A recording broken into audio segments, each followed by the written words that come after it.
পৰৱৰ্তী অহা 22 তাৰিখে আমি বিজেপিত জইন কৰাৰ কথা চিন্তা কৰিছোঁ। আৰু ফাৰ্ষ্ট কথা হ'ল কংগ্ৰেছত 16 চনত যোগদান কৰিছিলোঁ। তেতিয়া ৰিপুণ বৰা আছিল প্ৰেছিডেণ্ট। যেতিয়া জইন কৰিছিলোঁ তেতিয়া অঞ্জন দত্ত আছিল প্ৰেছিডেণ্ট। তাৰপিছত ৰিপুণ বৰা আহিল, তাৰপিছত ভূপেন বৰা। গোটেই বিজেপিতো আছিলোঁ কিছুদিন তাৰ আগত 15 পৰা 16লৈকে। এটা কথাই লক্ষ্য কৰিলোঁ, কংগ্ৰেছ দলে যিবিলাক কথা কয় তাত ক'ৰবাত অসমীয়া জাতিৰ কাৰণে সম্পূৰ্ণভাৱে গোটেই কামখিনি কৰি নিদিয়ে। উদাহৰণস্বৰূপে ভাৰত স্বাধীনতা কংগ্ৰেছে কৰিছিল, ভাৰতত স্বাধীনতা কংগ্ৰেছে আনিছিল, কিন্তু 370 লগাই থৈ দিছিল।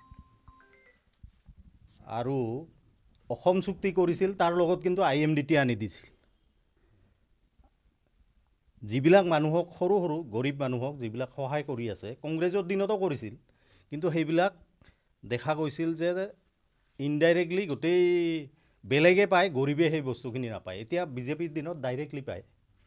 এই কংগ্ৰেছৰ যে নীতিবিলাক, বিশেষকৈ তাৰ উপৰিও ৰাম, সৰুৰ পৰা জন্মৰ পিছতে ৰামৰ কথা শুনি আছোঁ। মা দেউতাই কৈছে, শিক্ষাগুৰুৱে কৈছে, আন সকলোৱে কৈছে। ৰাম মন্দিৰ, আমি কিন্তু ৰাম মন্দিৰ দেখা পোৱা নাছিলোঁ। ৰাম মন্দিৰ হোৱাৰ পিছত কংগ্ৰেছৰ এইটো এটা ব্লাণ্ডাৰ মিষ্টেক হৈছে। আমিতো হিন্দু মুছলমান সকলোৱে আছে কংগ্ৰেছত, বিজেপিতো আছে হিন্দু মুছলমান। এতিয়া দেখা পাই আছোঁ যে আমি হিন্দুবিলাকক যেতিয়া গাঁৱলৈ যাওঁতে হিন্দু এজনে প্ৰশ্ন কৰে, ৰাম মন্দিৰত কংগ্ৰেছ কিয় নগ'ল, আমাৰ কাৰণে অসুবিধা হৈ যায়। এই নীতিটো তেওঁলোকে যিটো সিদ্ধান্ত লৈছে, এইটো আচলতে বৰ মহাপাপী বুলি ক'ম, মহাপাপী কাম এটা কৰিছে তেওঁলোকে। আৰু সেইটোৰ কাৰণে মই তাৰ পিছৰ পৰা আমাৰ ছোনিয়া গান্ধী নাযায়, ৰাহুল গান্ধী নাযায়, প্ৰতিনিধি যাব পাৰিলে হয় ৰাম মন্দিৰত। তেওঁলোকে অপমান হ'ব বুলি ভয় কৰি যদি যোৱা নাই, প্ৰতিনিধি হয়তো যাব পাৰিলেহেঁতেন। আপুনি দীঘলীয়া কাৰ্যকাল, দীঘলীয়া সময় ধৰি আপুনি কংগ্ৰেছত আছিলে, হয়, দুবাৰকৈ নিৰ্বাচনো খেলিছিলে। হয়। আপুনি ক'ব বিচাৰিব নেকি যে এই দীঘলীয়া কাৰ্যকালটো আপোনাৰ ৰাজনৈতিকভাৱে হয়, ভুল চিন্তা আছিল বুলি ক'ব পাৰিব নেকি? নহয়, তেতিয়া মই আৱেগিক গৈছিলোঁ।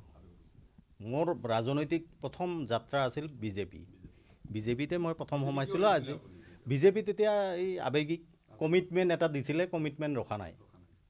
মই যেতিয়া আছুৰ সভাপতি আছিলোঁ, সভাপতি থাকোঁতে সৰ্বানন্দ সোণোৱাল ডাঙৰীয়াই কৈছিল যে টিকটটো খাটাং। তেওঁ যেতিয়া টিকট নিদিলে, আৰু তাৰ উপৰিও তেওঁক বহুত কাহিনী, 15 দিনলৈকে তেওঁ মোৰ ফোন ধৰা নাছিল। গতিকে সেই সময়ত মই অলপ আৱেগিক, অসমীয়া জাতিয়ে আৱেগিক, গতিকে ময়ো অসমীয়া জাতিৰ ভিতৰৰে এজন ডেকা ল'ৰা, গতিকে আৱেগটো থাকিবই। এই আৱেগত গৈছিলোঁ। এতিয়া ঘৰৰ ল'ৰা ঘৰলৈ ঘূৰিম। মুখ্যমন্ত্ৰী কৈছিলে যে বিজেপিত আচলতে নেতাৰ প্ৰয়োজন নাই, কৰ্মীৰহে প্ৰয়োজন আছে, টিকেট বিচাৰি নেতা দললৈ আহিব নালাগে বুলি কৈছে। মই সেইটোৱে মই য'ত যাওঁ তাত ভালকৈ কাম কৰোঁ। মই কোনো টিকটৰ আশা কৰি মই বিজেপিত যোগদান কৰা নাই। এতিয়া মই কৰ্মী হিচাপে কাম কৰি যাম।